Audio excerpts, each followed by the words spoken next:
Autre système vertueux écologiquement, connaissez-vous l'aquaponie? Encore peu répandue, cette technique agricole basée sur les bactéries et les poissons était déjà utilisée par les Aztèques il y a plus de 1000 ans.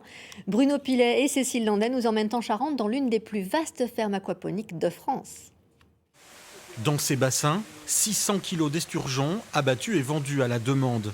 Des poissons qui sont aussi l'un des piliers de l'aquaponie, un mode de culture bien particulier.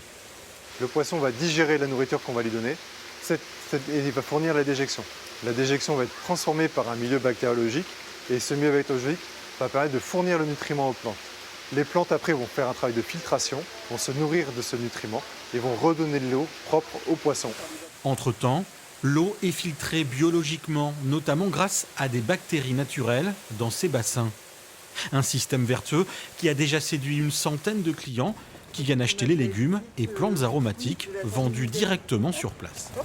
Là, c'est une belle initiative qui est novatrice.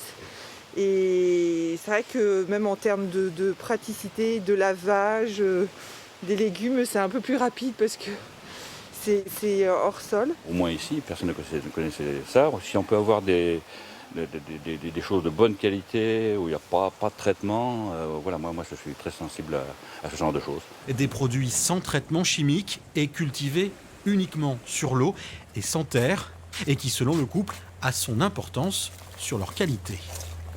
Il y a eu un article dans le Goltemio qui vraiment explique que les légumes issus de l'aquaponie sont plus goûtus. On ne peut pas faire de traitement, sinon on tuerait le système bactériologique qui est l'un des moteurs de l'aquaponie.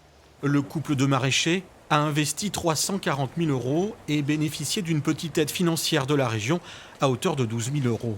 Pour le moment, ils ne se versent pas de salaire, mais misent sur le développement de leur activité. Donc c'est une année qui va être charnière pour nous.